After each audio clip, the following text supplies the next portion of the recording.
just a level of empowerment that we feel and that we are trying to equip others with and open the minds up of others to the level of empowerment that they can obtain over every single aspect of their life. I can assure you, either by the end of this episode or by future episodes, you will start to feel those light bulbs click on and like, okay, yeah, I do have a little bit more control over my life than I thought. There's cycles that go on in the world that we live on. These cycles, they primarily run off human nature, and that's the productivity side.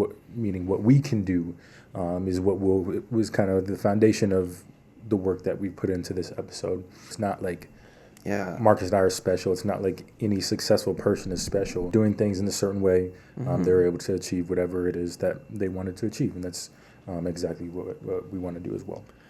Hi, my name is Quentin, and I'm the guy on the right, my business partner on the left. After a few months away from the podcast, we're so excited to be back in front of the mic and to share our growth with you. The essence of the In Full Bloom show is simple: to explore what it means to grow as a person and to build skill sets that give us autonomy and freedom in our lives. Here's something that we believe, and there's studies out there to show this: of all the people who will listen to this or could listen to this, only about 2% of all those people will take action and implement just one of the things that we'll talk about in this episode. It's something called the 2% rule. So as you continue to listen to this episode, I want to challenge you.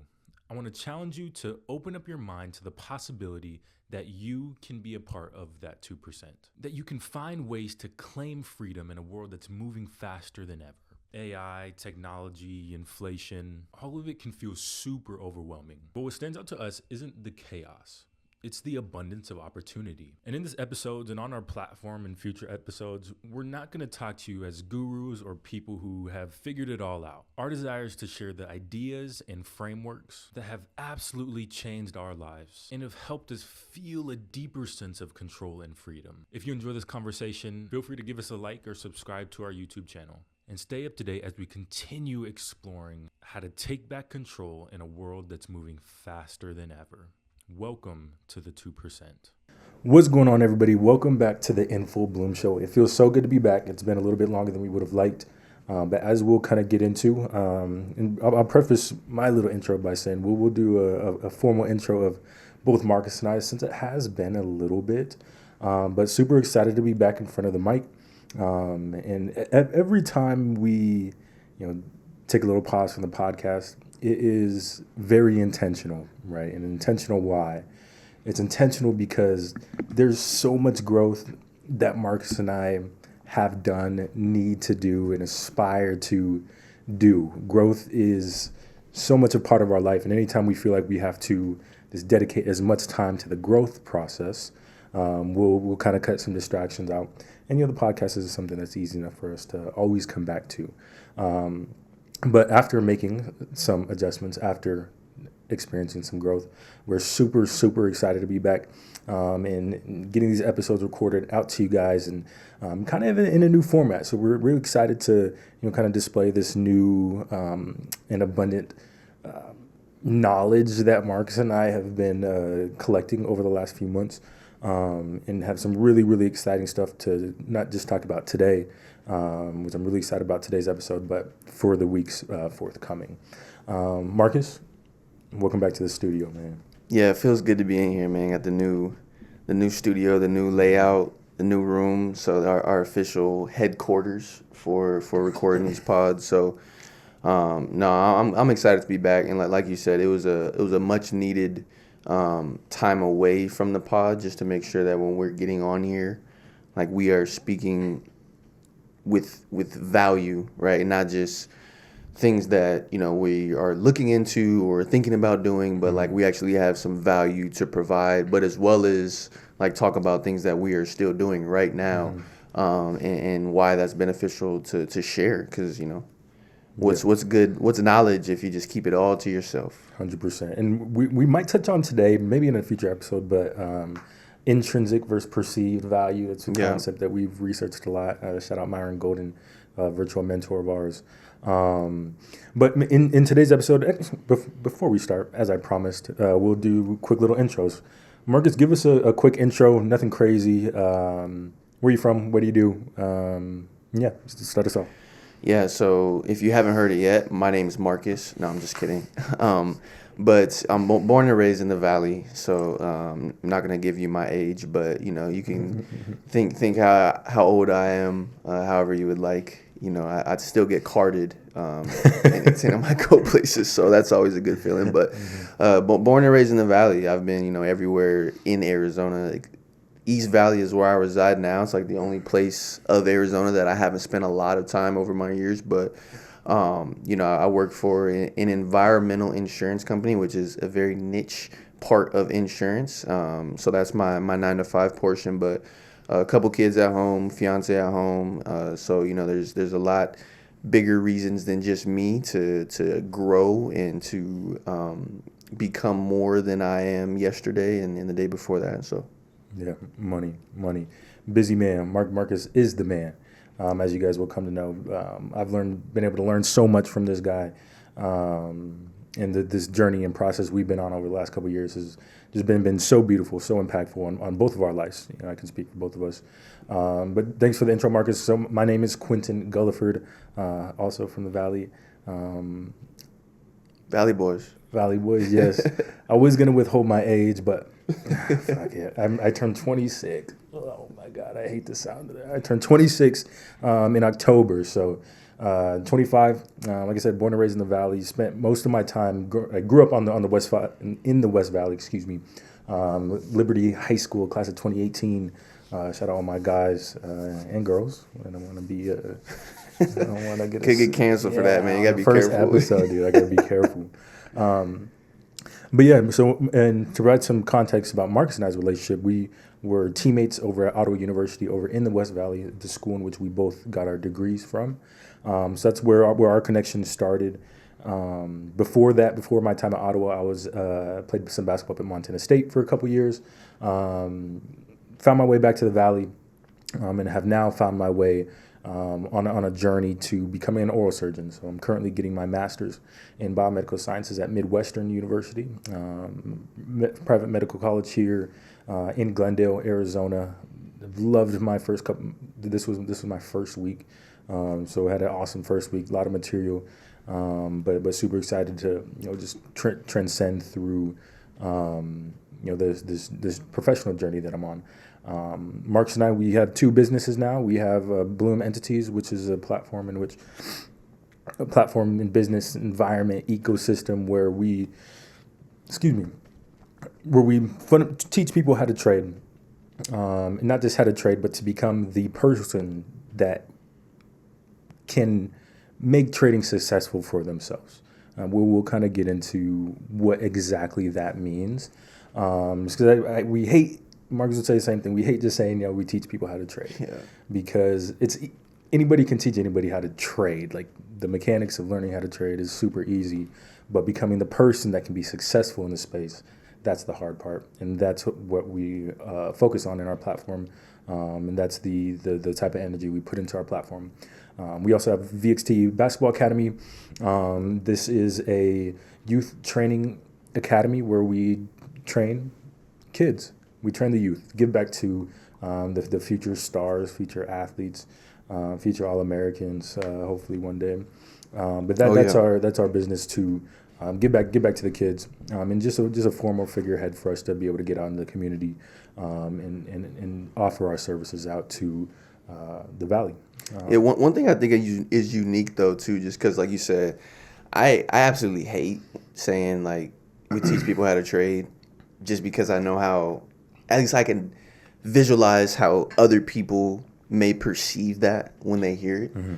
Just because there are so many people that do the same thing, like teach people how to trade when I say the same thing. But what's unique is about Bloom and about VXT is, even though there are, we could say, other people within those fields training kids on sports, basketball in specific, and then there are people teaching people how to trade.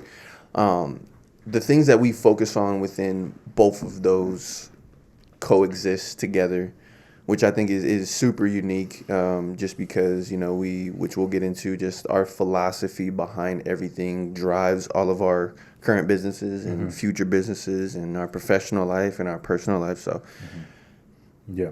And if you couldn't tell by the title, so the title of this episode, I'm providing reasoning why we're kind of going into this early on. The title of this episode is How We're Taking Back Control in a World That's Moving Faster Than Ever. And here over the last 4 or 5 minutes or so, Marcus and I kind of alluded you to how we are doing that, how we're taking back control in the world we're living in today. We'll get into more of that towards the end of this episode. But before we get to that, we have some things to go through in this episode that are not only fascinate Marcus and I, but we believe are fundamental in understanding if we or anybody in the world we live in today want to do or aspire to do and be, I want to say spectacular. Marcus, help me out here. The topics that we're talking about today, as far as level of importance, as far as what they mean to you, and we'll get into exactly what they are. It's kind of make the listener wait a couple more minutes. This is what's called a hook, ladies and gentlemen. We're trying to hook you into the episode. We're being very intentional about it, if you couldn't tell. But Marcus, when you were preparing for this episode, what was kind of going through your head? And you can get into what we're going to get into as well. I don't want to hold you up. But when you look at our prep, what you've prepped, what kind of goes through your mind? What gets the wheel spinning?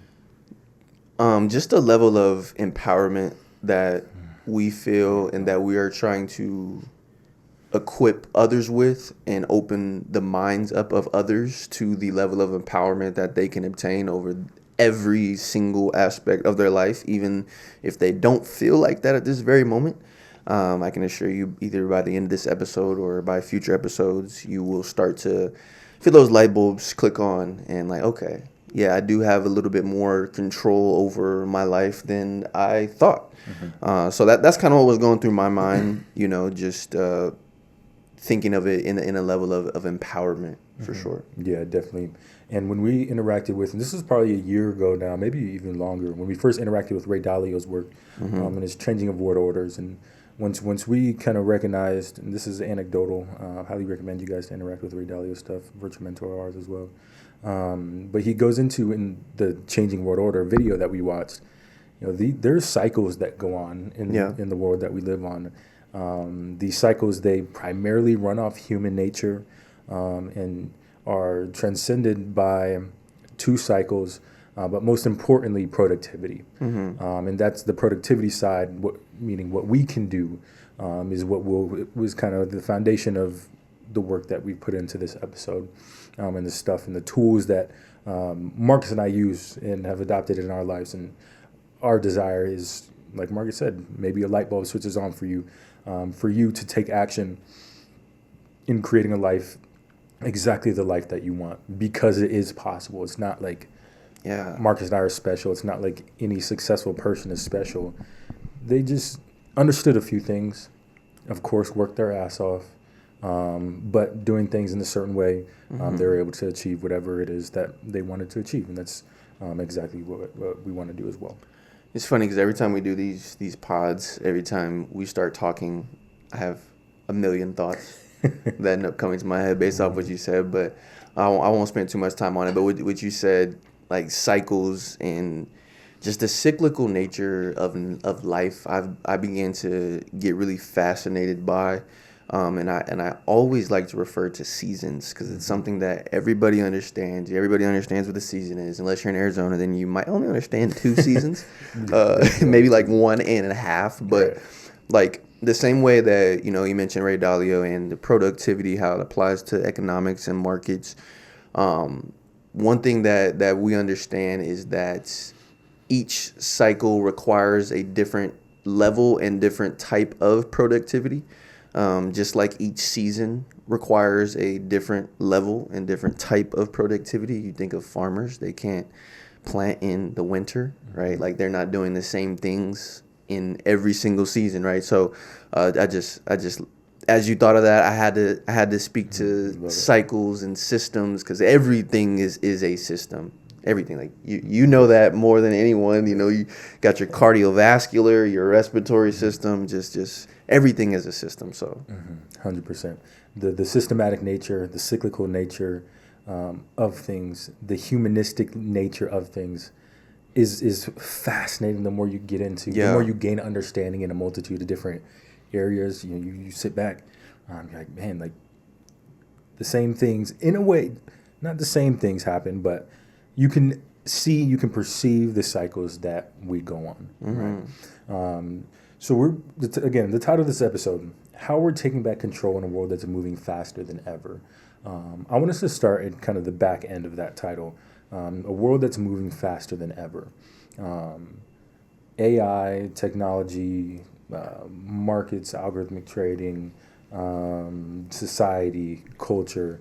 The world is surely light years different now. I wrote about this in my medical ethics discussion the other day. Even 45 years ago. Not that long ago, 1970. And I think I did 40 years ago, 1975. In 1975, the Vietnam War just ended. Jaws had just came out. Never seen that movie, by the way. We'll get to talk about that.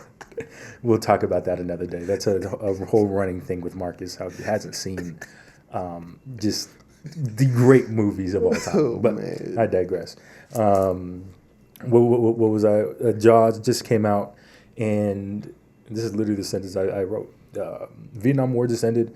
The Jaws movie just came out, and you had to hit the landline to call that pretty girl across town and hope that one, their folks liked you, but you know that she was there and couldn't answer the phone. Was there voicemails?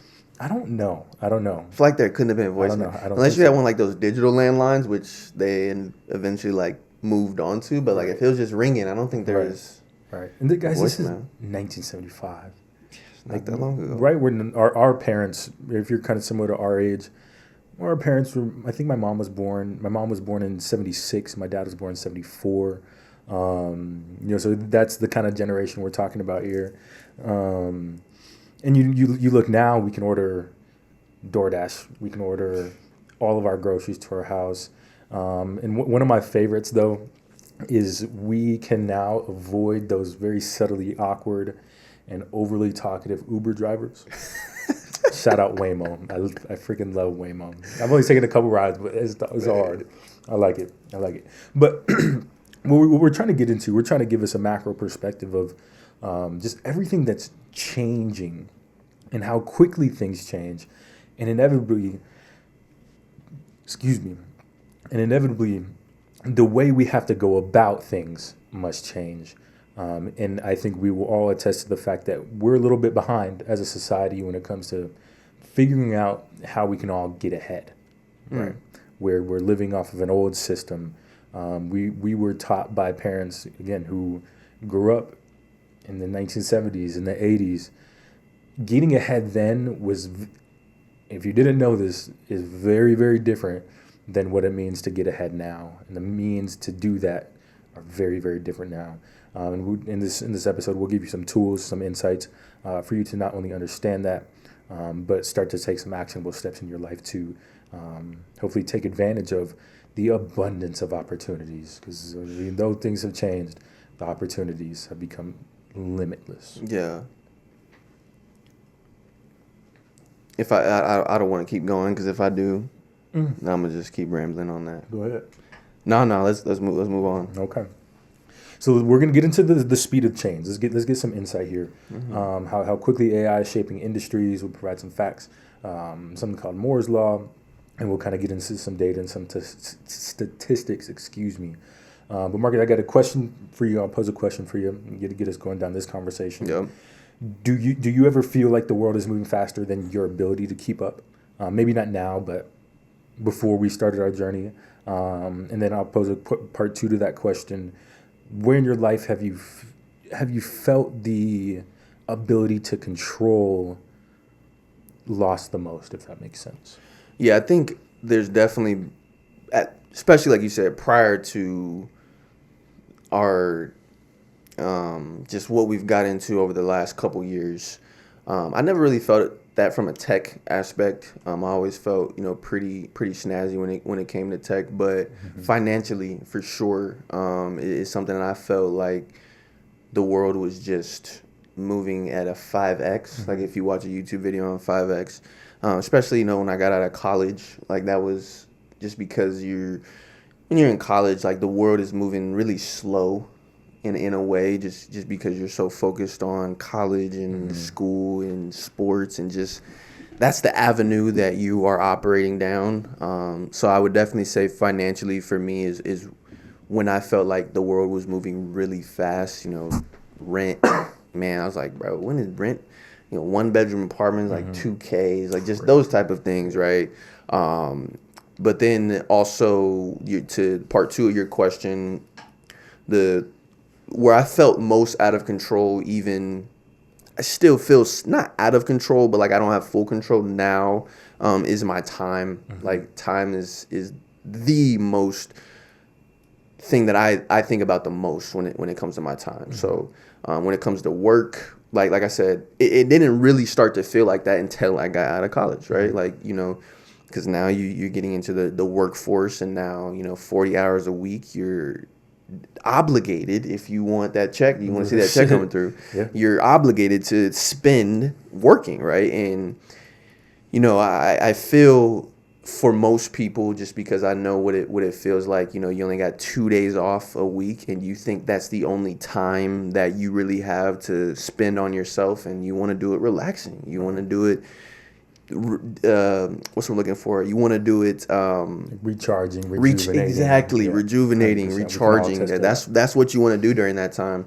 But then the more I've understood how much control I have over that time. I mean, I don't have to spend every waking moment of the times when I'm off of work, investing into myself, which it makes me think of Myron Golden when he was just talking about the focus and the balance. It's something that now, yes, I do want to spend every waking moment that I can, of course, other responsibilities I have at home, but, spending that time, gaining back more control of my time instead of just kind of letting the time wither away. And then, Monday comes and now it's just back to the same cycle. So, yeah. And and we'll kind of get into the happiness paradox in the middle of this episode. Yeah. But there's a feeling that, of course, if you work 9 to 5 or you're a service job, you're working 35, 40 hours a week, and you're still, that used to be enough. Yeah. To where you could, it was enough at the very least to buffer stress,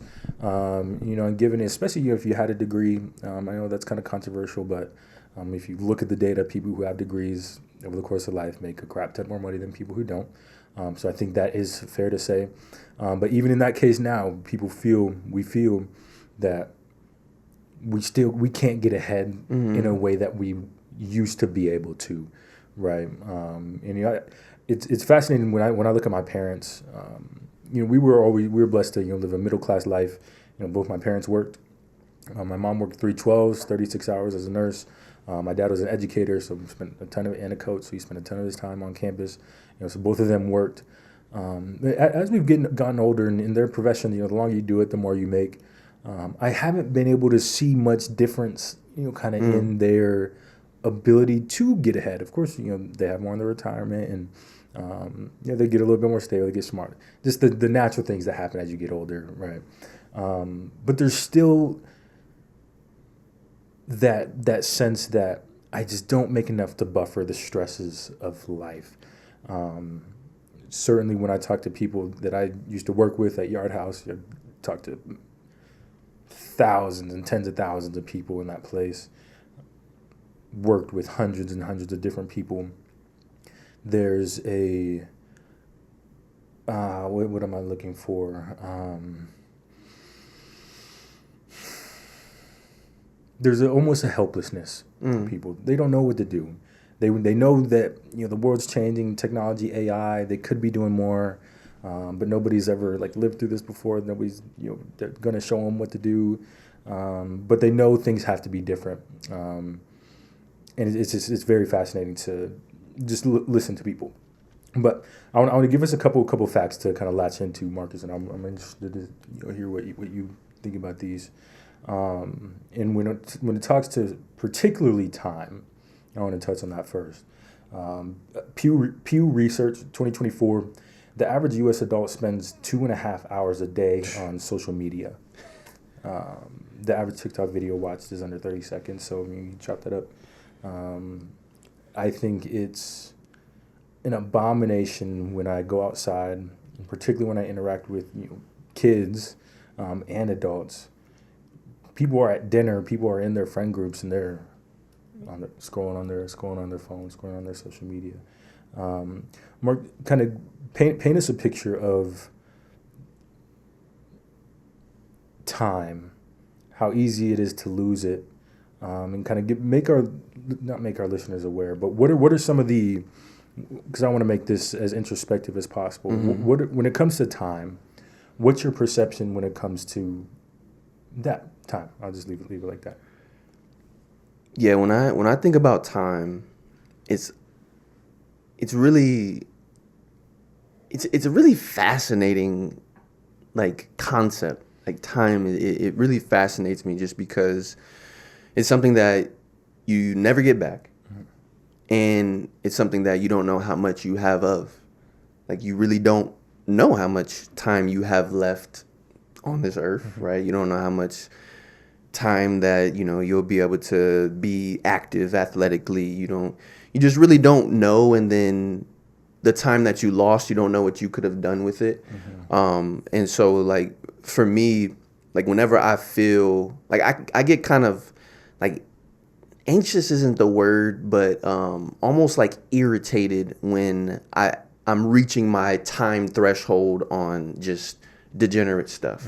I spend time on social media. I watch Netflix and stuff like that, but there's a period of when I'm doing that where I just feel uneasy, just because, like I said, those are moments that you cannot get back. And that 2 hours a day on social media, there's something I saw the other day about short form content, and I don't know how official this study was, just because sometimes most of the time Instagram, you gotta for sure fact check. But it said that the short form content is having a greater effect on people's brains than alcohol. Yeah, 100%. And I just thought that was really, really fascinating, because not a lot of people know that, just how deteriorating to their cognitive abilities that it's having every single video. Yeah, and that's something that frustrates the living hell out of me.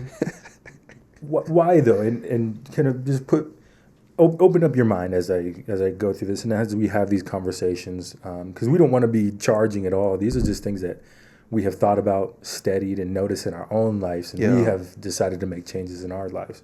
Like I said, in this new kind of revamped version of the In Full Bloom show, we want this to be as introspective for us as possible, a way for us to learn about ourselves, communicate more about ourselves, our thoughts, and our feelings, and hope that you get something out of it. But in the social media, why does it irritate me?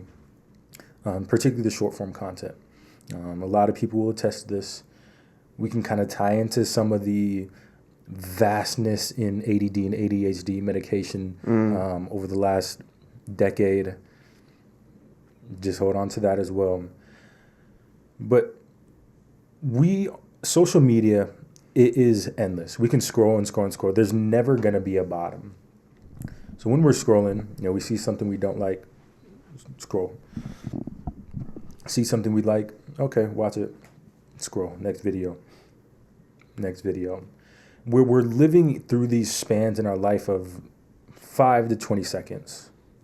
Okay, we're focusing on something for 5 seconds. Okay, shift. So now when we're out of that context, when, for example, I'm trying to study, and I recognize this, and I had to make changes in the way I study, and the way I interact with social media. I'd be sitting there studying, and every 5, 10, 15 seconds, my brain is just bouncing all over the place. And I began to become aware of that. And, I have some protocols that I do, particularly just when it comes to just getting my focus. There's a ton of research that you guys can interact with as far as just maximizing your focus. But it's so easy for us to lose focus now. and it's hard, right? And we, in some ways, you have to kind of raise your hands and say, okay, some of it's going to happen because every single social media platform is designed to do that. Every business funnel is designed to grab your attention. Everything we are advertised to more now than in any generation combined by far. It's even beyond like social media too. Like, emails, right? You got Chipotle app, they're sending you notifications, and now you want to open up the app. You know what I'm saying? Just everything, like you said, those notifications are time hogs. Yeah, and the notifications, it fucking pisses me off. The first time I recognized it, I got a Facebook notification, and it wasn't, somebody interacted with anything of mine. It was so-and-so liked so-and-so's video post. I'm like, what the fuck does that have to do with me? Like, why am I getting a notification? Yeah. And then all the little apps, everything has an app now. You get notifications. Of course, you can turn the notifications off, but still, those notifications, they'll find a way because these firms, these companies, these industries, they have entire teams trying to figure out how to grab your attention. So like I said, in a way, you have to either raise your hands up and just say, all right, this is going to be how it is, or we can take action. Yeah. We can think about how this is impacting our lives and we can take action. So we'll hold on to that change in society. Next, I want to talk, and we'll kind of combine these two just so we can kind of move on from this macro perspective of the speed of change. We'll talk about AI and technology and that kind of integration with markets and money. There's a fact here. Let me pull up my tab number 2 with my handy dandy facts right here. So from McKinsey 2025 AI, and I'll put all these references in the show note captions. AI adoption is now mainstream. Over 60% of companies report using it in at least one business function. 60% of companies, that's a lot.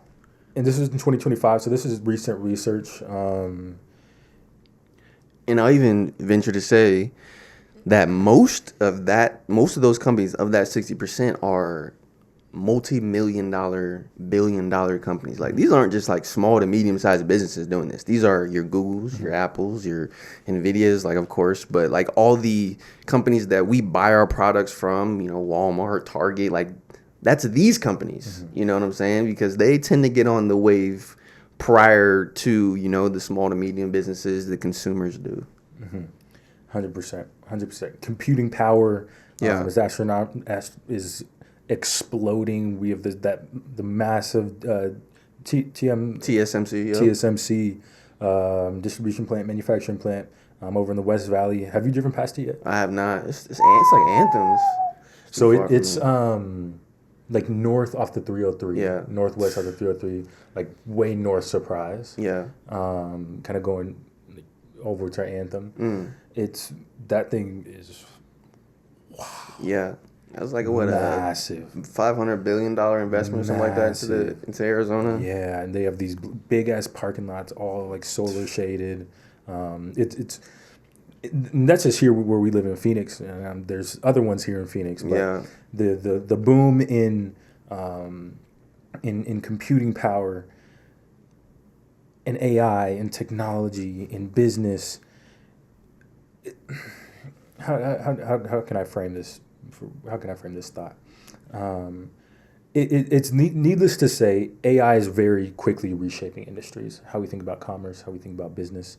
What are kind of some of the largest takeaways that you have made when it comes to AI, tech, and this new kind of technological revolution that we're in now? I think, especially once we think about like the old playbook, right, and how that's really extinct. It's just the level of accessibility that we have is one that my mind sits on. But then just as far as like businesses and just like the productivity and the efficiency that can come from that comes with AI technology and reducing capacity in one area on some menial business function, right, and orienting that to AI, right. I seen that something simple, like I seen that QT the other day. It actually scared me. I was like, oh my gosh. But like I walked into QT and I went to get a drink, and then as I was walking out, like a robot was cleaning the floor. But I was like, oh, I legitimate, because I haven't seen that at QT yet. I legitimately was like, oh snap, like. But it was cleaning the floor. Why? Because they don't need to take an employee off of the floor in order to do that now. Like they have technology that they can dedicate to that. Right, like the company that I work for, we heavily incorporate technology in our products, like AI technology in our products. We just had a training on Thursday on how to use AI more within our workflow, just because it makes you more productive. You can gain feedback faster. Like I was, because I do a lot of calling on the phone, and I literally input my entire last 100 calls into AI and told it to talk to me, like, how can I improve, my delivery and my approach? And I was able to do that in 20 minutes, you know what I'm saying? And now I have that data to go off of to now improve, my productivity as we think about that. So yeah, that's kind of where my mind goes, on a few different levels, as far as business functions, menial tasks, but then how we can even, create products that wouldn't be possible by just me and you doing it on a business level, but then on a personal level, the accessibility we have to knowledge, to learning, to gaining understanding on things that we have no idea what it means. It's just dramatically different than how our parents grew up. I can't even fathom having AI in high school or college. We didn't have really AI when I was, when we were in college. And now I can't imagine the basic level that kids are using it now just to get by, when they could use it so much more efficiently, and then thus increase their productivity as they go to college and as they get into the workforce and so on. Yeah, and I want us to spend a few minutes on this and AI interaction in particular, because this is fascinating, right? Because there's one thing to,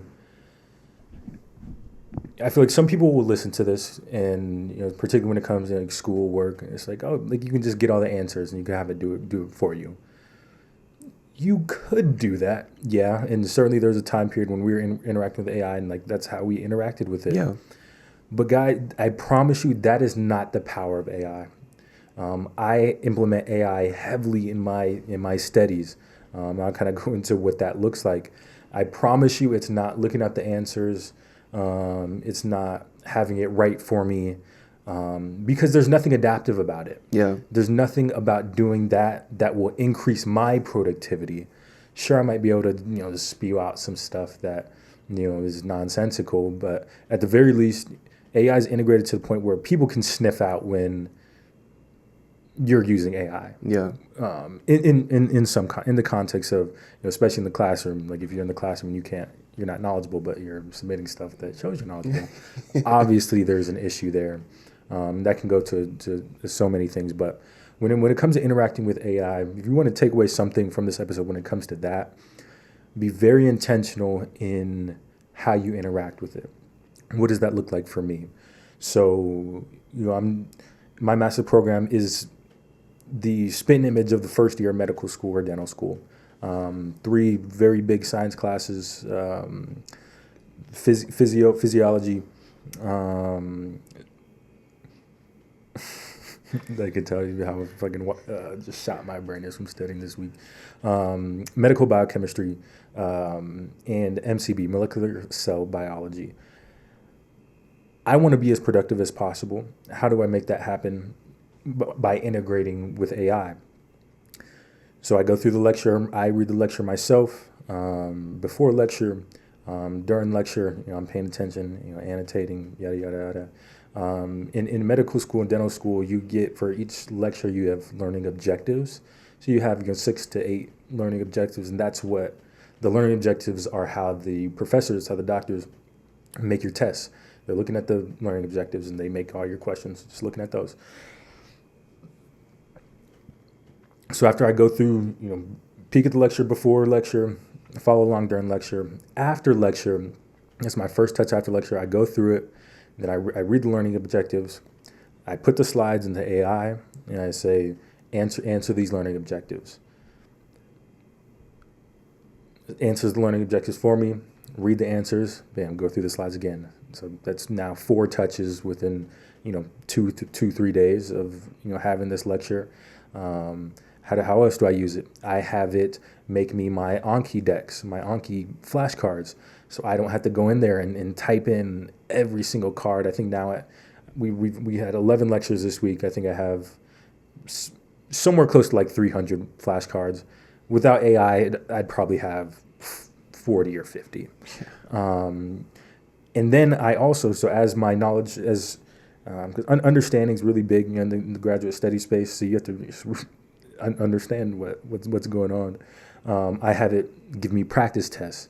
So as soon as I get a touch, I take a practice test. And I use these practice tests not as a means of evaluation, but as a means of learning and enhancing my understanding.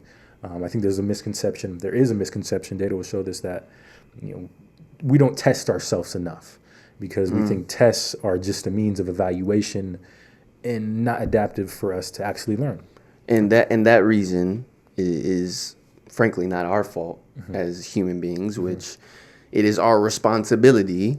It's not our fault, but it is our responsibility to improve on that perception. But, because of school and elementary school and middle school and high school, like that is our perspective on tests. But 100%. Love. First of all, when it comes to AI, like what you're saying right now is perfect for our listeners, because I think there are 2 paths you can go down, and it's been the same for all of history. Like, you could easily go on Google, 10 years ago and find the answers for something, or you can go on Google, find the answers and go about it the same way you're going about it now. Right. And so when Q's talking about being efficient with your studies and not just looking for the answers, right? Like he's doing this to learn more and learn better and learn more efficiently and be more productive with his learning. 100%. And like we said, as we kind of progress through this episode, right? AI is not, just something that Marcus and I pay for. It's not like we, commit hundreds of dollars that people aren't willing to interact with AI. We can interact with AI for free. You can as well. Yeah. Wherever you are and whoever's listening to this, given you can type, given you don't have dementia. But since we all have access to this powerful tool, the world's moving faster than ever. We have access to so many more things. Systems have become so efficient, right? We can order groceries to our house. We don't have to go to the grocery store. It seems like we should be getting back our time in a way. It seems like, because things are getting more efficient. Then here we can kind of tie into the social media part. But here I want to get into the old playbook. There's been a few times where we mentioned the old way is not going to work anymore. The old playbook is dead, to be hyperbolic. But there's some research around this. In 2023, the Federal Reserve put out some statistics. So the median U.S. household net worth reached $192,000, almost $193,000, the highest on record. But only 31% of Americans say they are thriving despite record wealth. And there's a whole lot, Marcus, that we can talk about when it comes to the psychology of money, the comfort crisis. I want to help our listeners start to kind of frame what the old playbook was, and why it's not going to work anymore. So when you think about maybe attached to a piece of advice or something in our parents' generation that worked or get you ahead that wouldn't necessarily work today. Yeah, and for me, I mean, like one of the major reasons why I even went to college was so that I can get a better job, right? Like, of course, I wanted to play sports, and that was a blessing that I was able to do. But in my mind, what I was told was, if you go to college, you can, get a good job. I'm not even using my degree for my job right now. Why? Mainly because, it required additional certifications for me to get, and primarily because the level of intention that I had in obtaining those studies, it was not as high level as it needed to be. And so the level of knowledge I actually gained from obtaining my degree is not the same knowledge that, you know, you're probably gaining from how you're obtaining your studies. And so, yeah, you know, I was able to go to college and graduate, and, you know, nothing really to gain from just having that, because there's so much more required in the workplace than just to say you have this credential, right? The other part of it was so building off of that, why go to college to get a good job, and the other part was to get a stable job, right? To get a stable job, get with a good employer, right? And then just kind of like work your days until, you know, you can quote unquote retire, right? That was pretty much the blueprint that, you know, was taught to me growing up. And then the other side of it too was the people that had a lot of money. There was a negative connotation around those type of people. Like, you know, you had to be like an evil person, or you had to be like, you know, an ass, or, you know what I'm saying? Like, you just, like, there weren't good people with a lot of money. Like, that's how I was basically, like, maybe not intentionally taught that, but like the things that like my parents said to me, like certain things they even may have commented on from their own perspective, that is how I took it, right? And come to find out now, that is 100% not true. There are terrible people with lots of money, but then there are really good people with lots of money. And here I'm talking good and terrible from a sense of like qualities and just humility aspect, and doing things the right way, and, you know, not cheating on, you know, cheating your business or cheating on tests, like not just doing something to get ahead, but as we talk about a lot, doing things in the certain way. 100%. And you brought up, and that's what I wanted to talk about when it comes to this, is retirement and our thoughts when it comes to retirement. When I think of the old way, you know, the old way is, you know, you work, whether, you know, you use your degree or not. Like I said, you know, if you have your degree, by and large, you'll make more money than people who don't. So it's a good thing for that, I guess we could say. But what has changed is, so everybody is familiar, especially if you're in the States. I know there's Walmarts in other countries. I imagine, maybe not. I'm sure there is. That's a good question, actually. But there's always a handful of cashiers that are 65, 70, 75, that retired age. You go to a lot of places, you know, kind of like that. Circle K, Walgreens. A lot of older folks working in there, right? Why? Because the world has changed so much in how during their lifetime, right? To where the retirement system that was set up, you know, people are getting to, you know, 55, 60, 75 and realizing that, you know, even $1 million, $2 million just won't get you that far in the world we're living in today. Retirement and incomes haven't quite scaled in the way as drastically as, you know, inflation has, and, you know, natural inflation in a lot in my eyes. We can kind of get into, you know, inflation. If we look at inflation numbers aren't like horrible per what the data says. Like it's not like inflation is like insane, and we could go to Forex Factory and show the inflation numbers. But the Federal Reserve, it's their entire job. It's part of their dual mandate to keep that in check. So when you just hear nowadays people talk about inflation, and I think people don't really understand what that means. But regardless, that's not the point. But the old way, the old system has failed so many. I think we can all see that in some capacity. What I wanted to do over the last few minutes is give you both Marcus and I's perspective on just some things that we have seen change, and some observations that we have. And so along with that, we also feel that, in a way, and we can tie a lot of things to this, people are less and less happy, less and less satisfied, even though seems like everything's more efficient. We have more and more options and choices than we ever had. I remember you'd go into Taco Bell or somewhere, you had 6 sodas to select from. Now you have a big old machine where there's touchscreen, infinite sodas, drinks you can choose from. And that's, we can get into the paradox of choice. I don't want to spend a lot of time on that, but the paradox of choice is, the more choices we have, the less likely we're to be satisfied with the choices that we make. Given we're not conscious of it. But I do want to bring this up. This is an anecdote from one of Huberman's episode on happiness, one of my favorite episodes of his.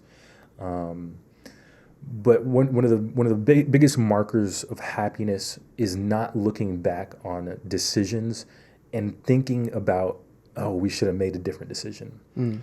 A big marker of happiness is making a decision and not looking back, not saying, what if I would have made this decision? What if I would have done that? Because that thought process, that mindset eats away at what the fuck is going on because you made the decision that you made. Like you're transcending backwards instead of focusing on what you're focusing on.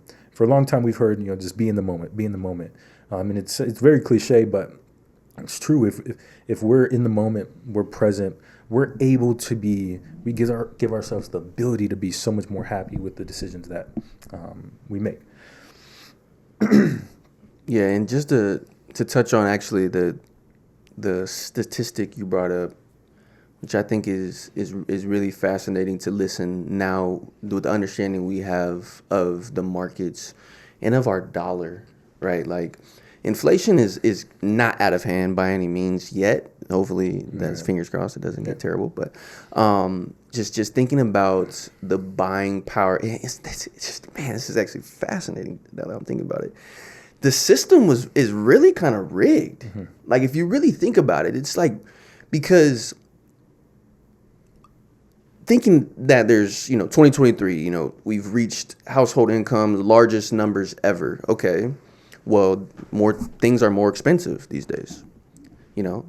Groceries cost more than they did back in 97, and I'm using 97 because that's when I was born.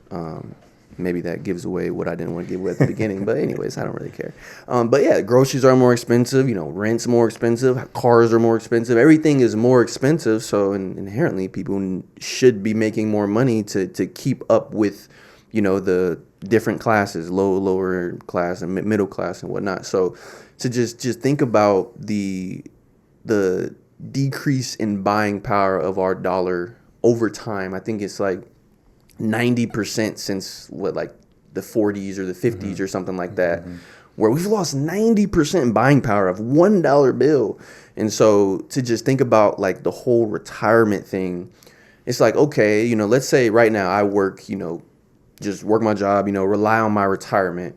In 50 years, like, yes, my retirement may satisfy my life today, like in these current living conditions, but there's no telling that how far $5,000 a month could take somebody in Social Security in 50 years. Like most people cannot live off their Social Security for a reason. And that's why I say like the system is kind of rigged, because the people that set this stuff up, like I'm sure they know. You know what I'm saying? Like I'm sure they know it's like that. They're like, not relying on the system. Exactly. They're not relying on the system. They're just relying on you to rely on the system, and for people to just go about the status quo, and so on and so forth. So I just when as we thought about that stat, and I just thought about the buying power and inflation and that whole, it just made me think about like, wow, that's kind of interesting that it was set up that way. 100%. So what do we do, guys? What are the cures, the remedies? We've said a lot of things that maybe charging, maybe not, but are nonetheless things that Marcus and I have noticed in our life. So you can't take anything away from that, because there's our life experience and things we've noticed, and changes we've made in our lives, and we've seen the products manifest themselves through these particular changes that we've made. Just before we get into what it means to take back control in our studies, I want to get into some of Morgan Housel's work and kind of frame our thought process when it comes to money and the psychology of money. As we move forward, we're going to get into some money talks, but before we continue, it is okay, and it will never be taboo with Marcus and I to talk about money, to talk about wanting more money. We'll get into our reasoning and other maybe more important things when it comes to money. But if you feel like, "Oh, I just want more money, but maybe I'm not deserved. If you want more money, it's available for you. And as we talk about gaining control, we talk about the decrease in buying power of the dollar. What's the natural cure for that? Make more dollars. Put it in your hands, right? And so a lot of the things that Marcus and I will frame as it comes to taking back control is creating an ecosystem with all the abundance of opportunities that we have now, right? And we're able to capitalize on so many more of them now because of the efficient systems, because of the AI. There are things we can do in creating an ecosystem within our lives where we can earn more, not by our job, not by working for somebody, but by doing the things that we're going to get into right now.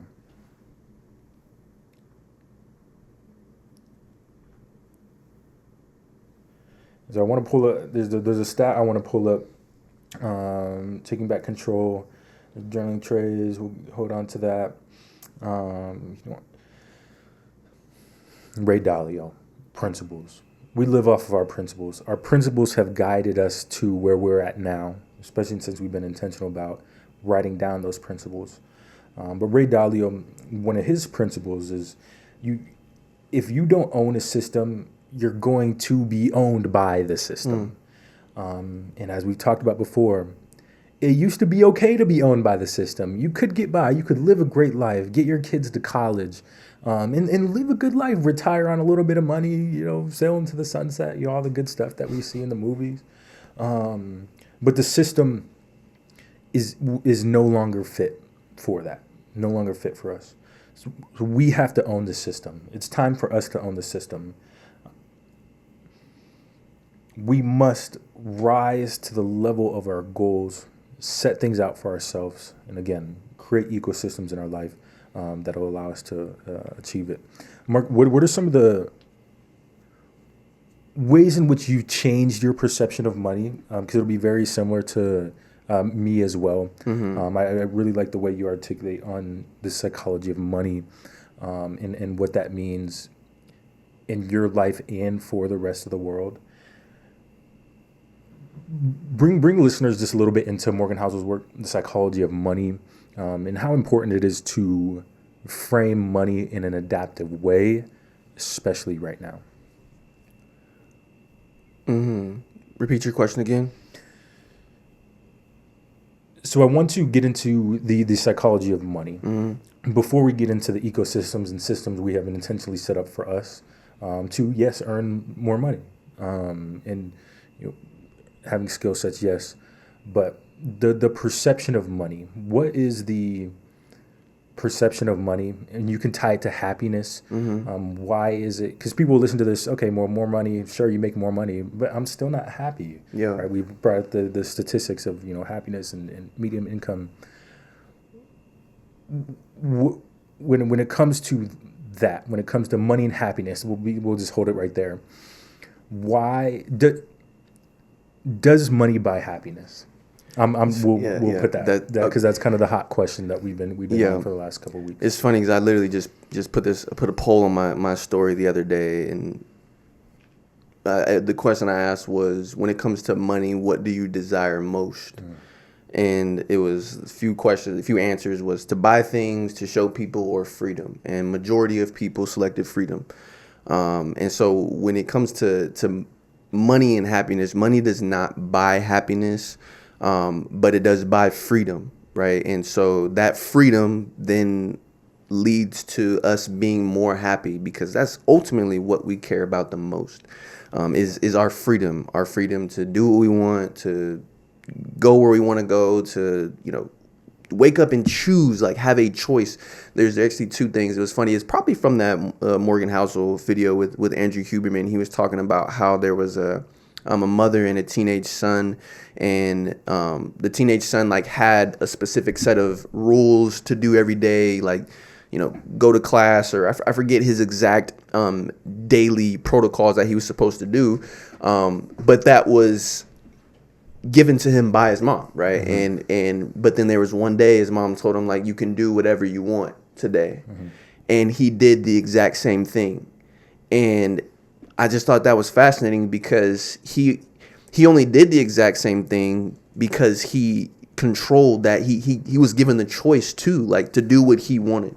And so I thought that was fascinating too, just because a lot of the time, when it comes to money and freedom, like, you can make, millions and millions of dollars, but if you don't really have the freedom to do what you want with those millions and millions of dollars, then it ultimately feels like you don't have it, right? And then the other side of it too was, he talked about how, there's people, on their deathbed saying, like, if they could do anything, it was to spend more time with their family or spend more time with their friends or spend more time with their kids. And these are people that made millions and millions of dollars. And so when you think about money and happiness, like, money is just simply a byproduct of everything. You know what I'm saying? Like, it's a byproduct of everything. And the freedom is ultimately what we absolutely desire the most when it comes to just why we even pursue money. You know what I'm saying? So yeah, I'll sit on that for now. Yeah, and there's something you brought up when it comes to that story, and I forget who the boy was, because it was it was Edison or something like that. It was a well-known person. It makes me think about preserving autonomy. There's a concept, people will die than lose their autonomy. People would rather die than lose their ability to make choices for themselves. But, you kind of peel back the layers and you're like, oh, we live in a system where we just lose our autonomy. We work for somebody, we answer to somebody. Even a lot of people, high income earning people are unhappy. Why? Because they don't have their time. They don't have autonomy in their lives. So how do we fix this? We reverse engineer, flip it on his butt. We work relentlessly to secure our autonomy. And it makes us happier people. Yeah. It just does. I'm collecting my thought. I have it. Preserving autonomy, taking back control.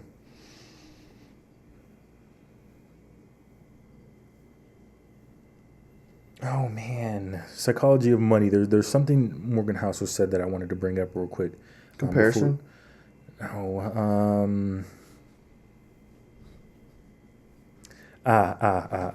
was the main point of what I asked you.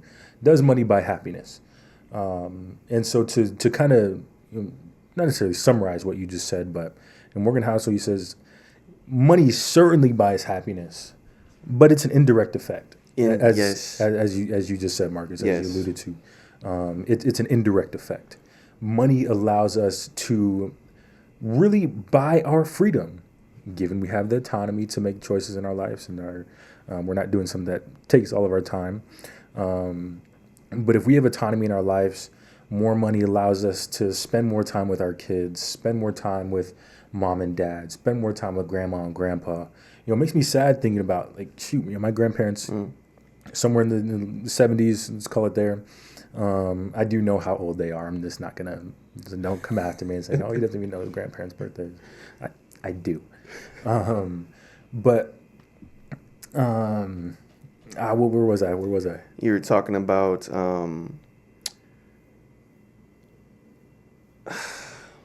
indirect effect. Money buys happiness. It buys the it buys us the freedom to just spend more time with our grandparents, spend more time with our loved ones. Money certainly allows us to do that. So in that way, and Marcus said, there's been so many studies of people on their deathbeds. What's the last thing they say? By and large, it's spend more time with the kids. Spend more time. I got to spend more time with my parents before they died. Newsflash: we're all gonna die at some point.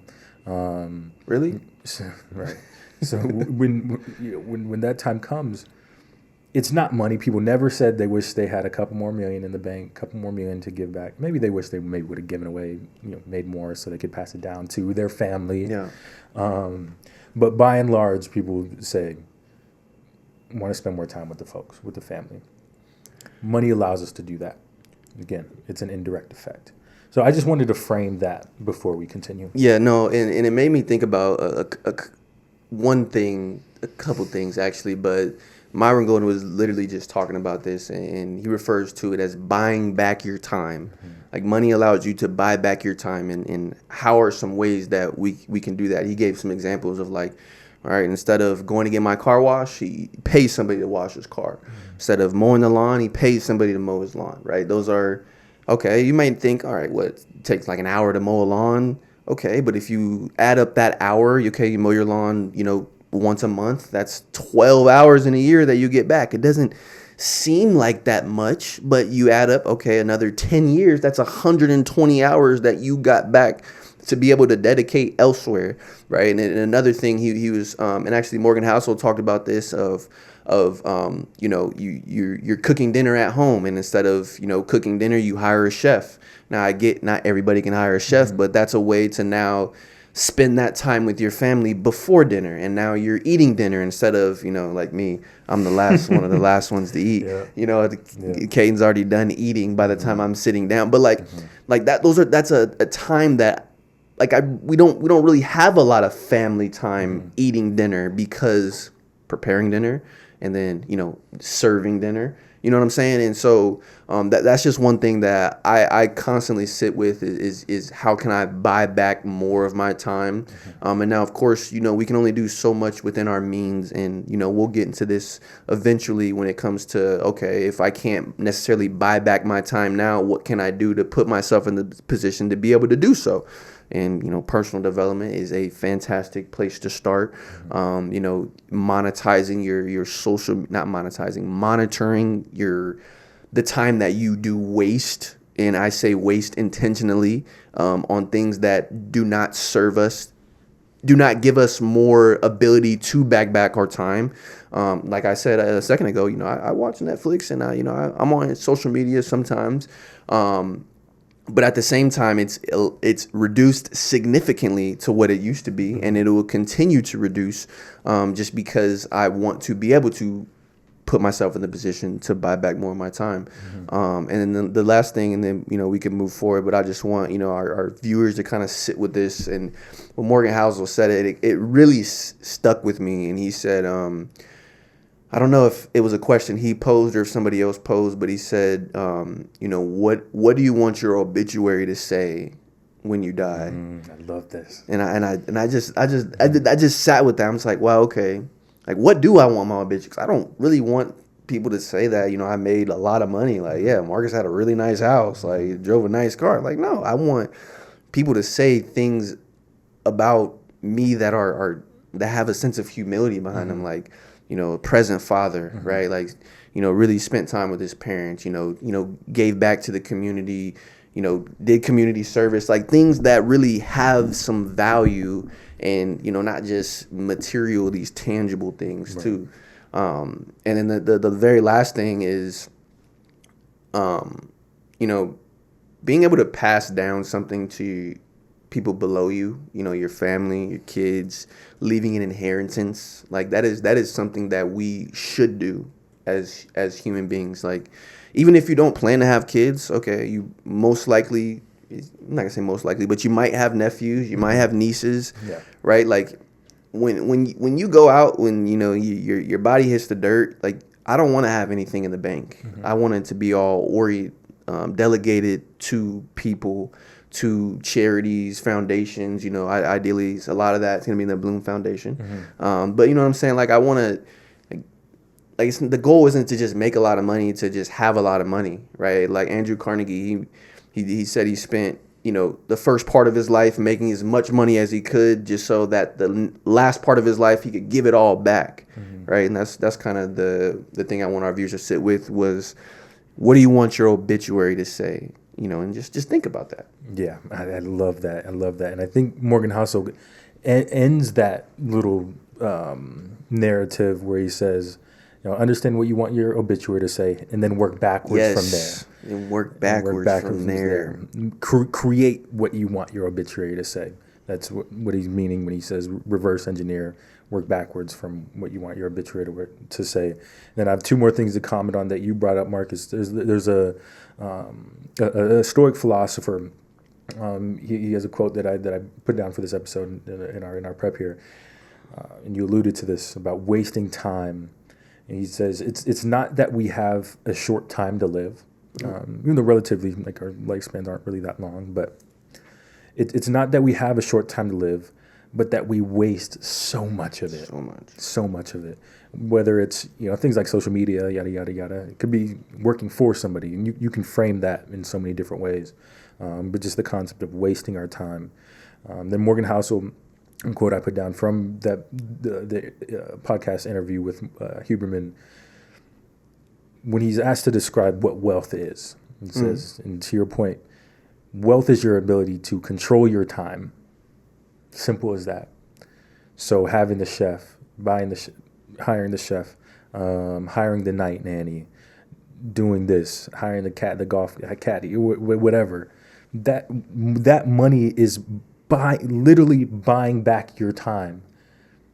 And what time, as we've said, is what makes us happy. Owning our time, spending our time doing the things that we love with people that we love. That's what fulfills us. That's what makes us happy. Yeah, and I really love plays on words and phrases, and just the more that I've listened to some of our virtual mentors and read. I don't really like saying read, like just because it sounds weird. It's like that's the color, but anyways. But the more that I have thought about phrases, right, and like you just said it just now, and it made me think about it. But how we spend our time. Mm-hmm. What else do we spend? We spend money. Mm-hmm. Time is a currency. Money is also a currency. But we know that time is a much more valuable currency. And so I just wonder, like, this is for like myself as I'm thinking about just, how I'm going to spend the rest of my day today, how I'm going to spend my day tomorrow, the weeks to come. And I wonder how impactful it can be for us to view time in the same aspect that we view money. Mm-hmm. Not them being on level playing fields, but I feel like a lot of people are really tight with their money. Yeah. And there are benefits to being tight with your money, so I'm not saying it in a negative way, but people are more conscious of how they're spending their money, mm-hmm. which is as Myron Golden says, what does he say? A limited resource, right? It's not an unlimited resource, or it's an unlimited resource, excuse me, because there's no telling how much money you can make. Like it's truly an unlimited resource. You can make as much money as you possibly can make. But we're conscious on how we spend a unlimited resource, but we're not very conscious on how we spend a limited resource with our time. And so that's just something that I'm going to sit with, that I want our viewers to sit with, just because, we've heard the saying, and he even talks about it in this, if you had or Myron Golden actually talks about it, if, you were given $1 million today, but the caveat was you were going to die tomorrow, would you take that $1 million? Most people would answer no. And then on the other side of that, he asked, if you had an illness and, they found a cure, but it also costed you $1 million, and that was the only $1 million you had, would you pay that money to get that cure to save your life? Yes. And that just tells us right there, we know which is more valuable.